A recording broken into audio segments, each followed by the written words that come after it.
everyone. Welcome back to my channel. Today we'll look at a hypothetical data analytics example with a hypothetical data we have received from a particular company called Liquid LLC. So let's say you have joined this Liquid LLC as a supply chain data analyst, and you get your first email from the head of purchases for a basic data analytics task. Let's say you get this email, say the head of data analytics is Paul. He sent an email to you. So your name is Sam. He asked that he needs your help to get a view of the purchase price data that we hold for a multiple liquor brand, which we source from different vendors. So this Liquid LLC is kind of a liquor reselling brand, so where they have different brands of liquor stored and they sell it across the different retail shop they own. So as part of the company, they have the purchase price data that they buy these brands of liquor from different vendors. Now, Paul, who's the head of purchases, who wants to analyze this purchase price data to take some decisions that can help to improve the procurement of these liquor brands from different suppliers or vendors. So he's asking you to put together a basic exploratory kind of analysis using Excel and Power BI. So today we will look at Excel, so how you can utilize the data that has been sent from Paul to build a basic exploratory analysis on the purchase price data. So just to quickly look at the data, so this is the data he has sent you. So you can see, this is in a CSV format. So this data contains the brand number and the description of the brand. It has price. This is the selling price. It's the size of the liquor bottle, and volume is pretty much the same.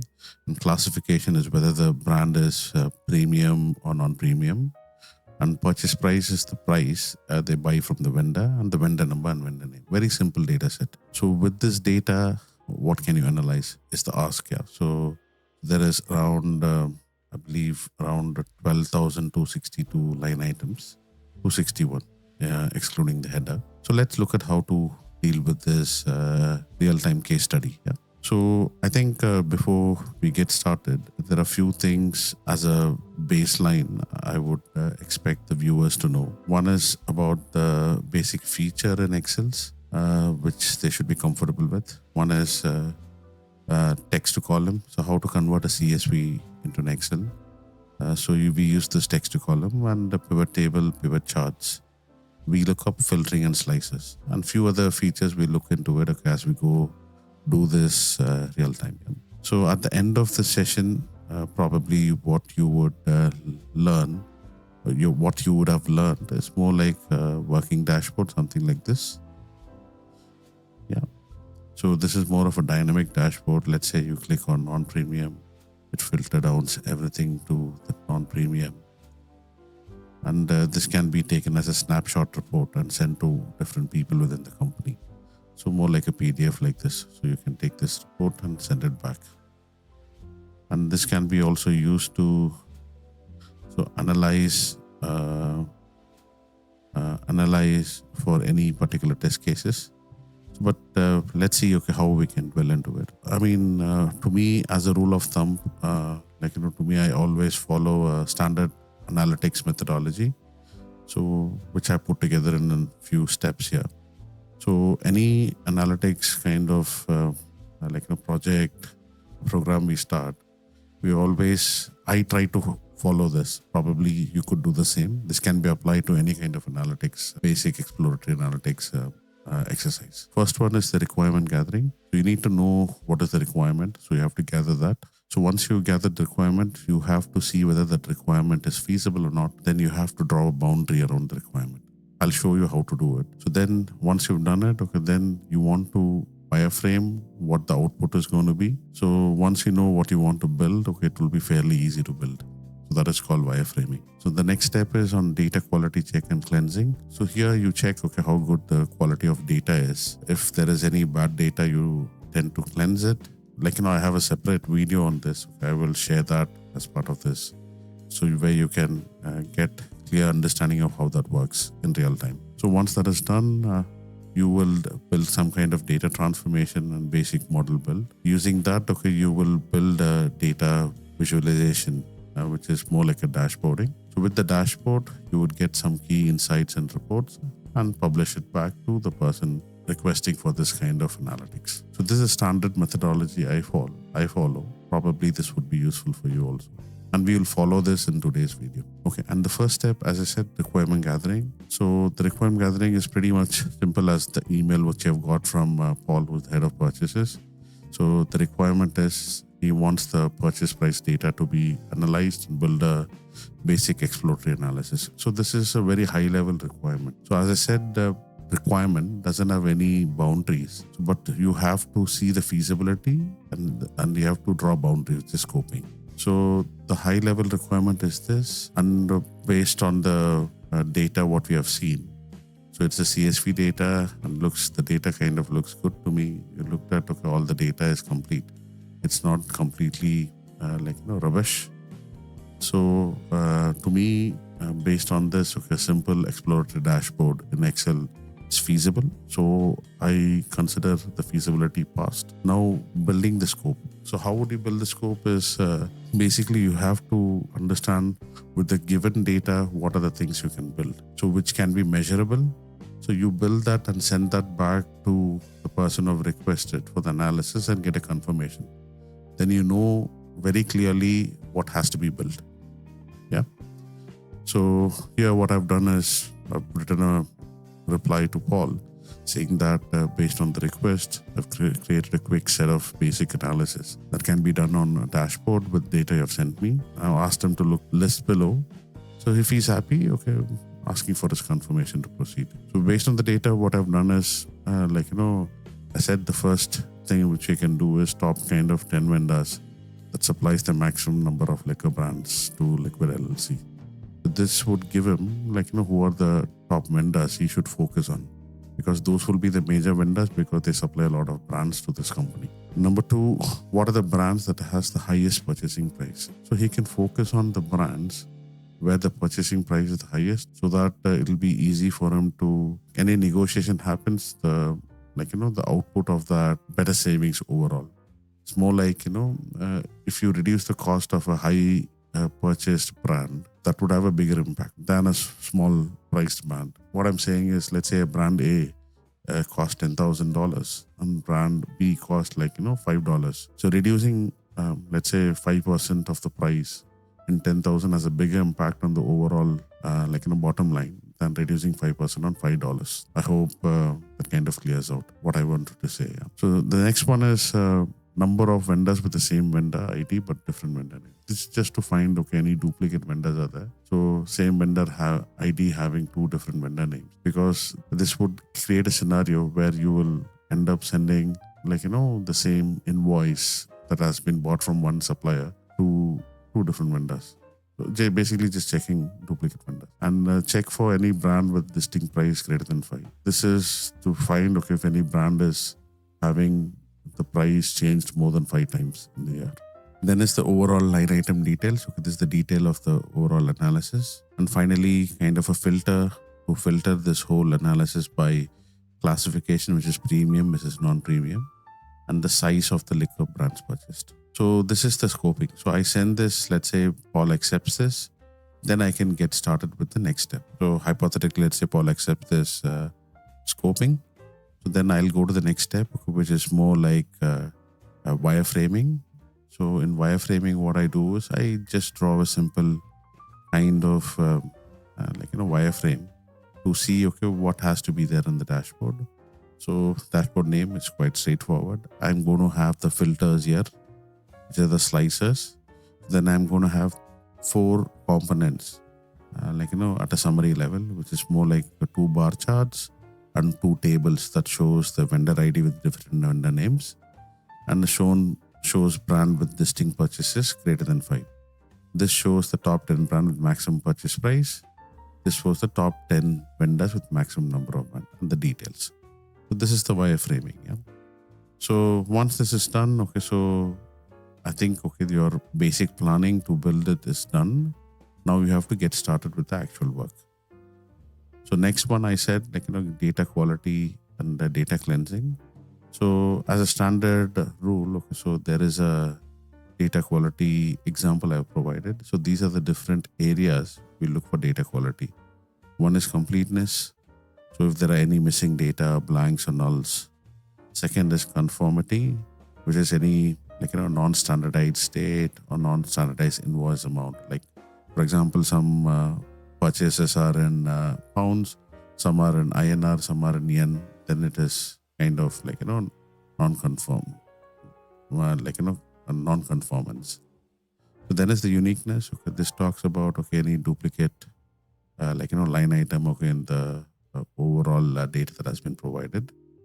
Accuracy is more on the the data is not complete. If half-cooked data is there. I've seen the data has some accuracy issues, but I'll show you. Okay, so I'm not going to cleanse the data, but I will build it and show you. Okay, what is the problem we will face? And the next one is the validity. Okay, so like for example, if you have a email address field, and if you don't have proper email address field there, so that is the data is not valid for this particular field. So then is the consistency, which is more of same transaction across two vendors. Let's say the same brand purchase across two vendors. Probably in this case might be right. Okay, why? Because the same brand can be purchased across two vendors. But if you're dealing with transaction data, okay, this will hold good, okay, because that will be a duplicated transaction. That's to just check the consistency of the data that has been provided. And finally, the integrity is more like, if there is any primary key missing, like for example, vendor ID is missing, then, that is an integrity issue. So this is how you do the data quality checks. If these kind of, quality issues are there, you will cleanse it. You either basically you remove that data set from the analysis and go ahead with the analysis. But today, for this example, I'm not going to do the cleansing because I just want to show you how it is going to affect the end dashboard and what is the problem people would face. So now the data quality and cleansing is done. Okay, so then let's get into the transformation and model build. Okay, so this we'll use these features, but let's look into action. Yeah, so how we do it. Okay, so this is the data we have received. So I'll close the file. Okay, I'll reopen it just for your reference. So this is the data we got. That's the raw data sent from Paul. So I'll open that. Yeah. Okay, so this is in CSV. So how do I change it to a proper, rows and column? So you just select that first column, okay, where all the data is in. I go to data. I click on text to column. So and I know it is a delimited file, which is comma separated value. I click next. So the delimiter here is comma. So since it is tabbed, it's not working. When I click comma, it perfectly works. You can see the data is properly split into rows and columns. So then you click next. Then you have a quick sense check, and you say finish. So now you have the data in a proper format. So just for easy view, I'll select the whole thing. If you click on here, it will select the whole thing, and double click this particular bar. Okay, it will auto size it. So probably I'll just select left indentation just for easier read, and I will I will select the whole first row and make it a bit bold and make it in yellow, so it's easier for me to read. I think the first step, you have the brand description, price, size, volume, classification, purchase price, vendor name, and vendor number. So if you notice, as part of the email, Paul has sent another file which is called classification. So that is basically, you have a number here. What is the classification number? But if you want to know what is 1 and what is 2, you probably have to look it up. So this is basic lookup. Okay, so this classification, if I open, this is more like a lookup file. So here it says 1 means non-premium, 2 means premium. So we have to bring this here.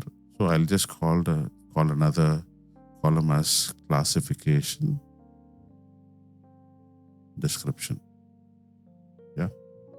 So now I'll just, since it is a calculated column, I'll just mark it as blue. So now to bring the particular class, to look up that particular classification description, you have to use the formula VLOOKUP.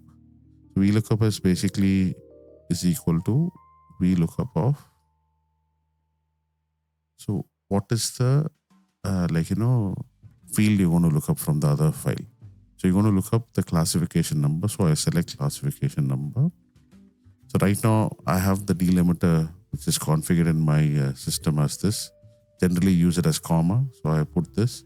Now you have to select the table array from the place where you want to look up. So I go select here and select this whole table. So right now you can see all the name and that is the column name and the row number is with dollars, which means it is frozen. Okay, so if you drag, this won't change. So that's what this dollar means. Yeah. So now I select. So now I can see the classification number. What I want is the description. So it is a second, column from the lookup field, from the looked up field. Okay. So which is give it as 2. Yeah. So then I give it as 0, which is exact match. I don't want an approximate match. So when I select that, I get that value there. So for all of this, if you have to look up, you don't have to write the formula again. You can just simply double click this. It would apply it for all of them. So you can see all the data has this classification description populated. So just for the faster response, what I'll do is I select the whole thing and I paste the whole thing as special. So I don't want it to be linked. So I just paste a special. So we just work around only with this Excel. So I'll go cancel this. So right now this is still in a base format of CSV. I have not saved this as Excel. It's better to save it as Excel because of a challenge you will face when you're creating a pivot table. Like for example, if I create a pivot table with this. So the way you create a pivot table is you select the whole data range and you say insert, click from table range that has been selected. Do you want a new worksheet or the existing worksheet? I say new worksheet. I'll click OK. So now, okay, I think so I missed the point. Yeah, 1 second. I'll do it again. So I'll say insert pivot table. Yeah. So here you see generally there is a feature called add to data model when you're creating a pivot table. So that won't be visible if you're going to do this analysis from the base file format as CSV. We need that because we need to, if you're trying to find a distinct count of a particular field, that is possible only when you add that to a data model. Yeah. So what we do is we'll save this as a XLS. So I'll just save this as XLS. So I'm going to save it as working file. Excel workbook. Yeah. XLSX. Yeah. I'll just save. Okay. Now this is perfect. So now let's say if I create a pivot table, same selecting a data and I click and say pivot table, you can say add this data to a data model. So this is the feature I needed. So when I click this, a pivot table is created by adding it to a data model. I generally like to go with the classic view of the pivot table. So I go right click, then pivot table options, then I go display it as classic pivot table, because this would clearly give you where are the rows, where are the values, and where are the columns, and where are the filters. This is the filter, column, values, and rows. Yeah. Okay. So now we have the base set. Now let's look into the analysis. Yeah. So now what is the first analysis we said we will build? The first one is the top 10 vendors that supplies the maximum number of brands to Liquid LLC. So top 10 vendors that supplies the maximum number of brands. So let's say I put the vendor first. Let's say vendor name, I put it and rows. So this is all the vendors, yeah. So now I put the number of brands. So I just put this here. It will give you some. You have to, let's say normally if you don't put it as a data model, it'll just give you only count. If we say count, so this is counting multiple times the number of time the brand is within. If there are 2 line items, it will count as 2. So what you need is a distinct count of brands that has been supplied for each vendor. So let's say this one is supplying only 2 brands, but if you don't take a distinct count, if there are 3 line items, okay, it will show it as 3. So what you need is a distinct count. So I'll go change here. You right click this and go to value field settings and go down and select as distinct count. So this is the without duplication. Okay, what are the distinct count? So what I want is top 10 vendors by the maximum number of brands each vendor supplies. So how do you do it? Okay, so you click here, you do a value filter and you click as top 10. So you select top 10 items by the distinct count of brand. So I say okay. So right now you get the list of vendors, top 10 list of vendors. Okay, that supplies the maximum number of brand. Just to see it in order, you sort it and you sort it by descending. So you can see here. Now this is clear. So number of unique brands each of these vendors supply. Right? So let's probably double check that. You can clearly see 1639, 965, 960. Yeah. So that is okay. Yeah. So this is how you build the first pivot table. And let's say as part of our mockup, we need to build a basic bar chart. Okay, if you remember, bar chart for top 10 vendors with maximum number of brands. So how would you do that? What you'll do is, once a pivot table is created, you can go to pivot table analyze and click on pivot chart. So this would give you a list of chart. So let's say I select a bar chart, select this, and I've got this first bar chart of list of vendors with the maximum number of brands. So I don't want these extra things, so I can get rid of this. You can select here, right click and hide all field buttons on chart. Yeah.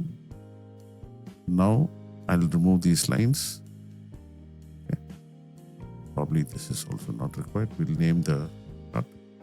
So now if I want to give a color to this or design, okay, so you can select this. Probably I want to give a color, so I just go select. Where's the design? Design. Okay, change colors here. Yeah, I select this. Yeah. Now, if you want the data labels, you go to add chart elements and add a data label on outside end. So now let's rename this chart. Okay, so this one is how did we rename it? Here we rename it accordingly. Yeah. Vendor with maximum number of brands. Okay. Vendor with maximum number of brands. So as part of the dashboard, the first component is ready. So if you remember, this component is ready. Likewise, you have to build the other components. So you generally build the slicers, the filters at the end, but let's first build all these other components. The second one is the bar chart for this requirement, which is top 10 brands with maximum purchase price. So the way I do it is I just copy paste the pivot. I put it here. So what I need is bar chart for top 10 brands, maximum purchase price. So we need the brands. So I take this vendor name here, put the brand on rows. These are the list of brands. We take the purchase price and add it to the value. It would give you the purchase price of each brand. Yeah. So now what I want is top 10 by purchase price. So here you can see, if I sort it, I want to sort it by sum of purchase price. So you can see this brand 2693 has the highest purchase price. Let's double check. Okay, I've given the brand name here. So let's take off the, okay, let's add the brand name, which is the description, and remove the brand. And I'll apply the same. Okay. I just want to quickly show you because I can see. So remember I said about the data cleansing. I purposely didn't do for this. Okay, why? Because just want to show you how it will be. You can see there's a brand name which is blank. Doesn't make sense at all. And there is a brand name called RI1. So when a head of purchase look at this, it doesn't make sense at all to him. So you have to clean this before doing the analysis. Then you have to deal with this, the quality, the data that has quality issues. And you have to deal with it and correct it. So that's why I didn't do it. I just want to show you. You can clearly see here. And this also, yeah. Okay. So now let's do top 10 by sum of purchase price. So, and I sorted by sum of price. Yeah. So let's say if you want to keep this as pounds, we can go value field settings, and the format can be accounting pounds and 1 decimal. Yeah. So I believe this should be in line. Yeah. Glen Grant 50 year Scotch patron. Okay. Yeah. 5681. Yeah. This looks perfect. So now let's build the second chart similar to the other one. Okay. So you go here and build the pivot chart. Same one. Remove these. Remove this. Hide. Remove this. Make it kind of similar size. And design, change colors to this one. And what do we call this as? Average price per by brand. So average price by brand. Okay. So here we are taking, like, ideally, like there are two different vendors supplying the same brand. You take an average price. So right now, I've taken, so it will be the same value. So I'll take an average. It won't change, yeah. So the reason why we take average price is, let's say this Glen Grant is supplied by vendor 1, vendor 2, and both at different prices. But if you're looking the price for a brand, you should, when you're summarizing at a brand level, either you take an average. You cannot take sum. It has to be an average price.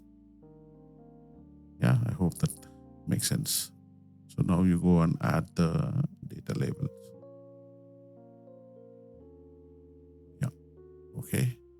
So chart number 2 is built. This is done. Now we have to build these 3. Yeah. Table that shows the vendor ID with the different vendor names. So how would you do that? Let's say copy for simplicity. I put it here.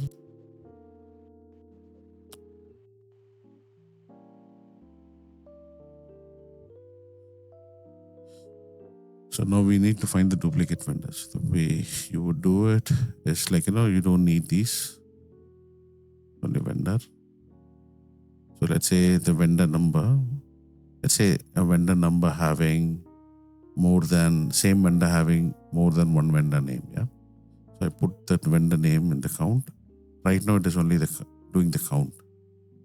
So, this is not a unique count. If the same vendor is coming across different brands, for example, let me show you. Yeah. So if I click this, so the vendor name is the same, but it is coming across different brands.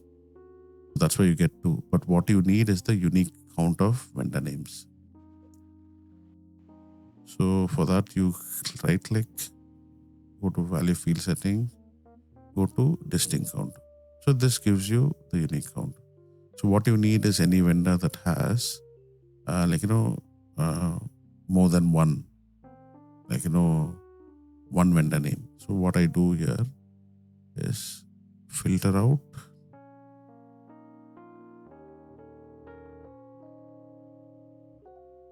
greater than distinct count of vendor name greater than 1.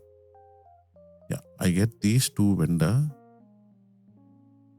with the same vendor name. Okay, but two different vendor names with the same vendor number. If you want to see the details, you can double click this. You can see this is the vendor name, this is the vendor number. As you scroll down, you can see the same vendor is used for Vineyard Brand Inc. Also Vineyard Brand LLC. To me, it looks the same vendor, but from the data angle, okay, the names are different. Let's say if these are two different registered company, and there is a risk of duplicate payments that can go for the same procurement for both the vendors. So that's why you find this test generally. Okay. So now this is done. This is a simple table, so I'm going to use the same. Yeah. So the next one, what is the table? Okay, so I just copy and paste it. What we want is table shows brand with distinct purchase price greater than 5. So you're looking for brand. That is brand. Okay. So now I take out the filter. Yeah, that's not required. So with I take the purchase price. Instead of summing, okay, you have to say the count of purchase price for the brand. And if the purchase price is changed more than, no, I need the distinct count, I believe, yeah. Okay. So now I want for the brand, where the purchase price has changed more than 5 times. Yeah, I just select here. Okay, 1 second. Table to show the brand with distinct purchase price greater than 5. Yeah.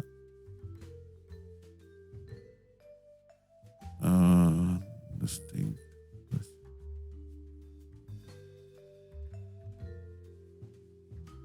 It's always 1.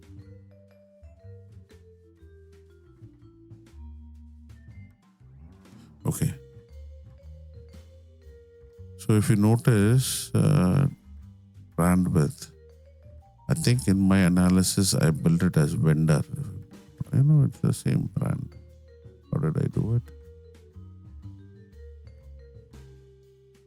So I put the description of the brand. It's the same thing. That's what I've done. Okay. So if I working file, description of the brand.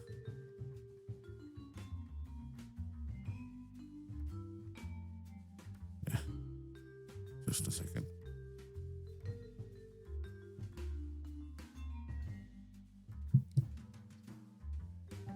Okay, I use the description of the brand.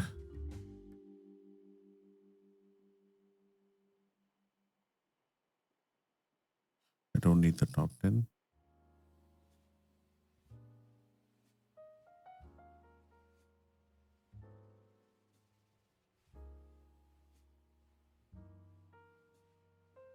Yeah, got it. Yep.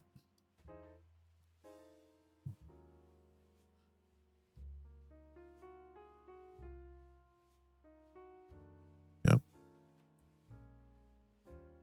Should this thing count of purchase price greater than 5? So these are the different brands where the purchase price is very much varied. Yep. There's an interesting fact. Okay, when I did this analysis, I thought it'll be super useful.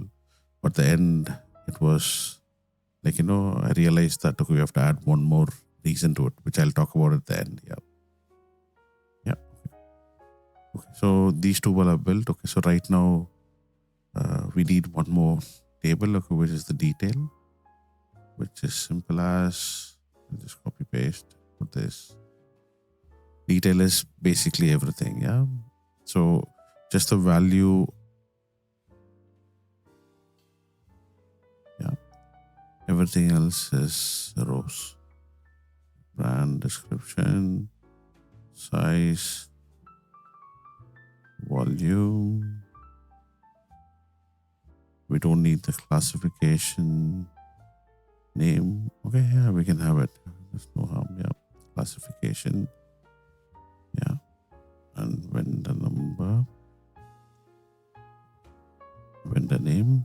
It's still a small data set. I don't know why it is taking so much time. So ideally, if you're working with bigger data set, my suggestion is probably not to work on Excel. Probably use something like SQL Server or some other database. But this is more of a, like, beginner or a starter kind of exercise. So I started my career doing a lot of work on Excel, even to automate stuff like this. Okay, yeah, this is working. Let me finally get the classification type description. Yeah. So this is because we're getting the complete line item of the table, which is more like 12,000 rows. That's why it's taking a little bit of time. Yeah. Ideally shouldn't. Excel can handle nearly 1 million line item of data. Okay. Let's give it some time. Okay, then let me remove the filters. Yeah, so this is not required. Remove for vendor numbers. Now I've got the complete data set, which is the detail table. Okay. Now I call this as a working pivot table sheet, so I could name it as pivot. So now is where we will build another sheet, which is called dashboard, which is what you'll publish it to the people who asked for the analysis. Yeah. Now if you notice dashboard, we said we'll design it this way. Let's design it that way. First two components, we leave it for slices. Let's say we leave some space for slices. Let's say this much we leave. And we put the graphs here first. Yeah. From line 14. Yeah. Probably line 10. Yeah. So let's add the first two graphs. Simply what you do is cut it, paste it here,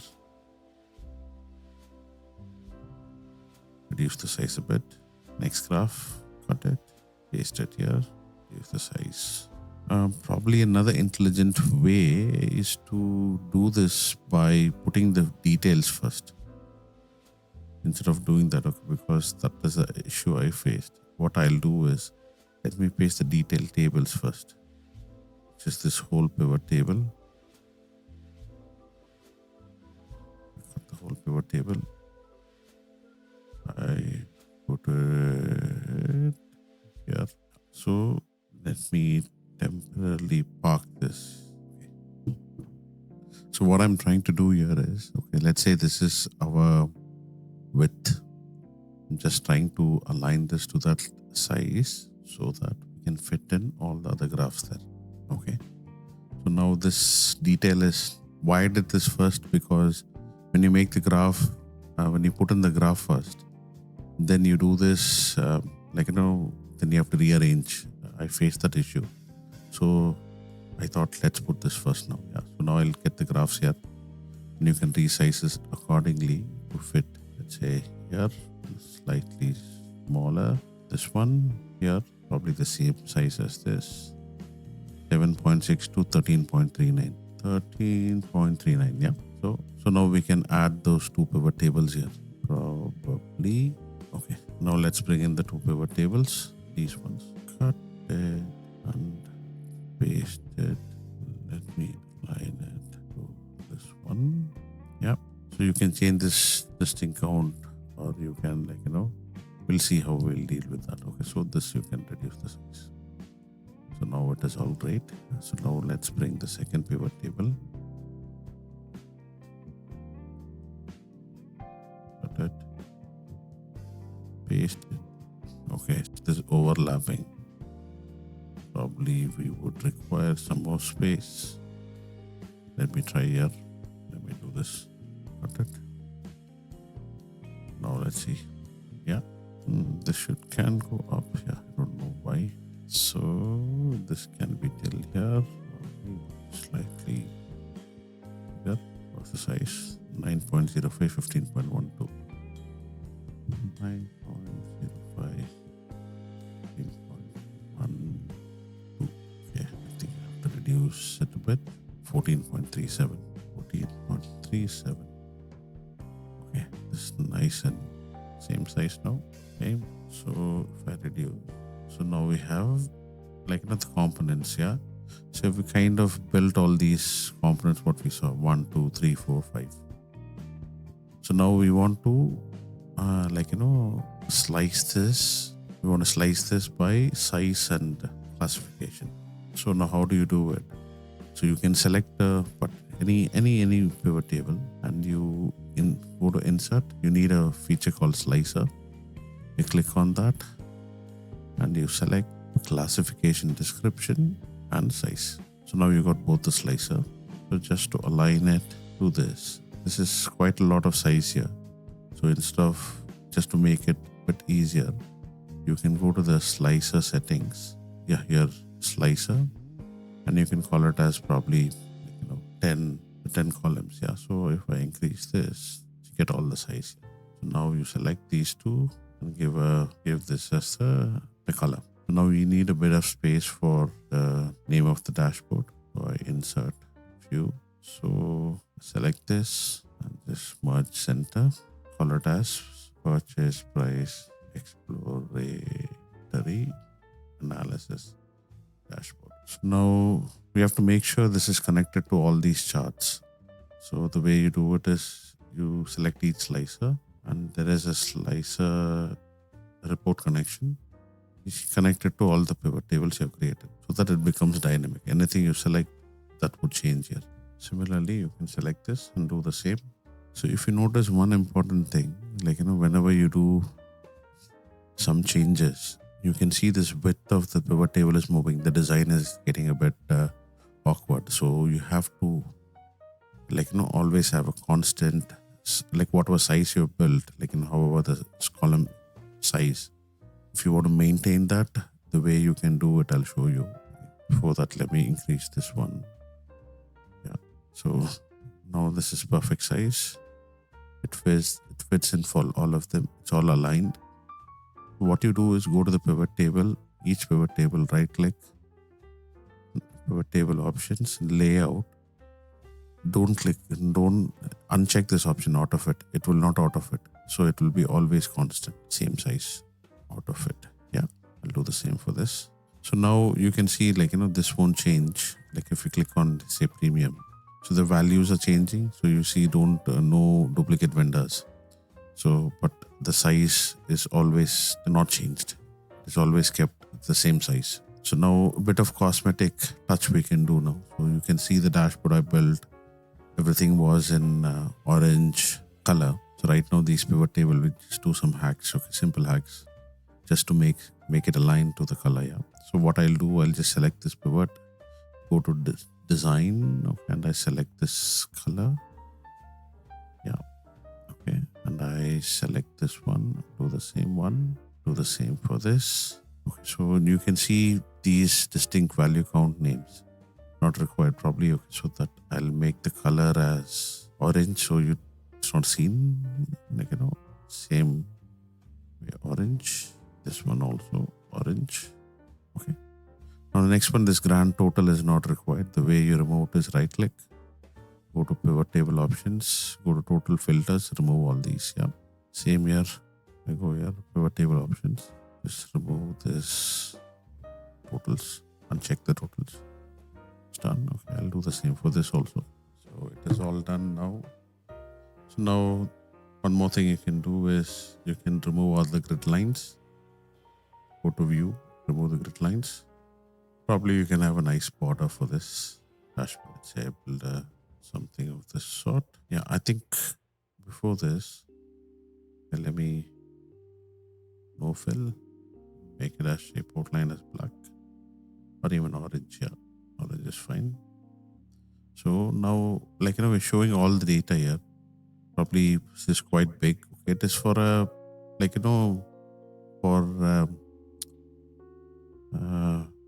for a analysis kind of view. This is perfect. Okay, this would drill down.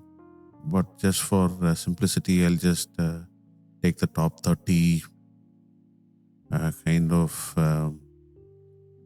brand. Okay, you can reduce it. That's what I'm saying. If you want to show it as a report, you can reduce it. Okay, if you want to show only the top 30 brands, okay, where's the maximum number of purchase price? So I'll just go here and filter it by top 30 by sum of purchase price. So now you do this. So if you get down, and increase this, this is more like designed well. Yeah. So you can see this can be printed out and sent as a report. So I think in my example that I already built, I added a margin, which is basically you add another column. You take the profit, what is the sales price minus purchase price divided by the purchase price. That is the margin. You can add that also if required. But right now this is built, so it is in a good shape. So anything you see, this is the problem of data quality. See, this is blank, should not be there. But ideally, if you do the data quality assessment and do the cleansing, so this will be perfect. So now let's say I select as an example a 750 ml. So you can see only the list of top vendors who supplies the 750 ml brand, maximum number of brands, and what is the price of those top brands with the average price which is high. Let's say if I select 180 ml, it shows only those brands. It's quite dynamic. Okay, so people can build any kind of scenarios here and utilize it for their conversation with the vendors. Probably it can be for purchase price reduce. Like one way I can think of is, let's say if they're buying a lot of brand from this company, marketed company. So if you want to cut down cost with them, we're saying okay, we're doing a lot of spend with you, how can we work towards cutting cost? So you can have that negotiation with this data. So Excel, let's say right now I won't be able to click on this. It's not dynamic. Yeah, I just want to see what are the only brands that has been supplied by this company vendor. It's not possible here. Probably I can add another slicer for vendor and I have to go select there. So, but this kind of thing can be eradicated in Power BI or any other visualization platform like Tableau, where you can go click that would dynamically update everything. That's the advantage of that. We'll look into that probably in a next session or something. Yeah. But right now, this is the what is a scope, what we have promised to Paul. We have made it. Now simply this Excel sheet can be shared with him for him to analyze, or a particular report. Let's say someone who's dealing only with premium brands, you can select that. Only those are visible here, and you can simply click on print that report. Print that spreadsheet on one page. Yeah, print that report and send it to them. Let's say print it as PDF. I'll say premium brands.